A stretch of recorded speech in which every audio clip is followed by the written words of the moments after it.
एक छलावा एपिसोड। एक 30 साल पुराना श्मशान का रहस्य। धीमा रहस्यमय संगीत। नरेटर धीमी और गंभीर आवाज। क्या आपने कभी किसी ऐसे इंसान को देखा है जो 30 साल बाद भी एक ही डर में जी रहा हो?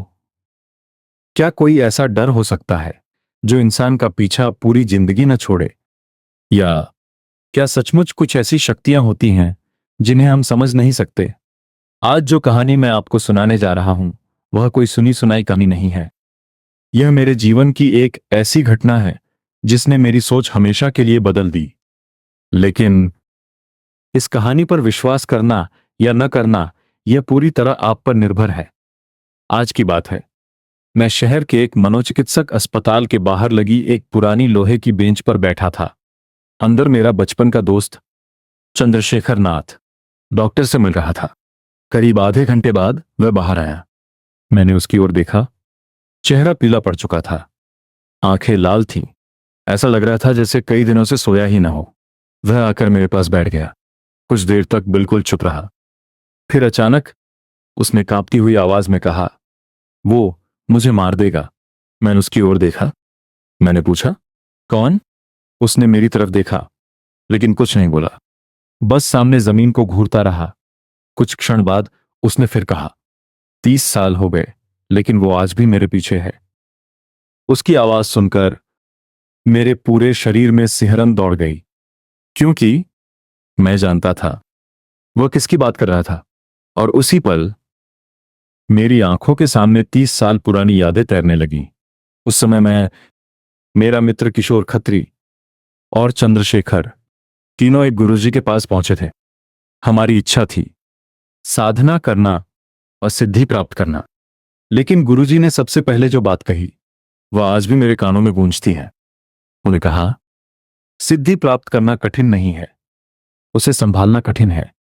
उन्होंने हमें चेतावनी दी, इस मार्ग पर सबसे बड़ा शत्रु कोई प्रेत नहीं, कोई तांत्रिक नहीं, बल्कि तुम्हारा अपना भय है।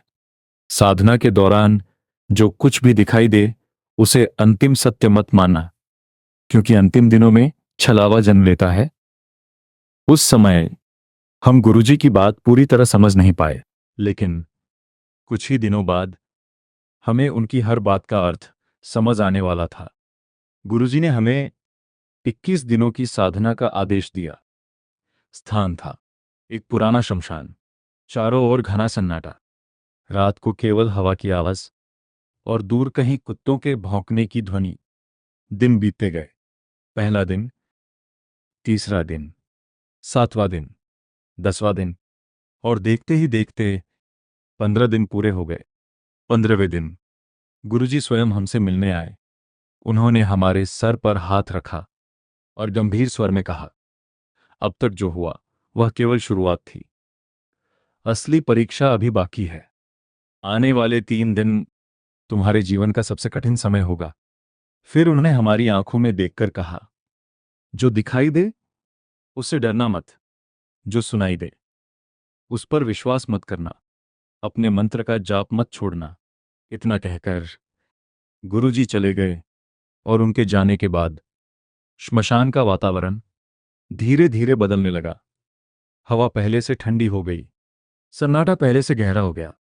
ऐसा लगता था जैसे कोई हमें लगातार देख रहा हो। लेकिन हम दोनों अपने मंत्र जाप में बैठे रहे।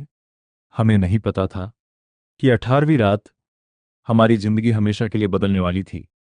धीमा संगीत तेज होता है। उस रात श्मशान के मुख्य द्वार पर एक परिवार आया, और उसके बाद जो हुआ उसने मेरे दोस्त चंद्रशेखर की पूरी जिंदगी बदल दी। लेकिन वह कहानी अगले एपिसोड में। अगर आपको ये कहानी पसंद आई हो तो चैनल को सब्सक्राइब करें, क्योंकि अगले एपिसोड में मैं आपको बताऊंगा श्मशान की 18वीं रात का वह रहस्य जिसे याद करके आज भी चंद्रशेखर की नींद उड़ जाती है। जारी रहेगा।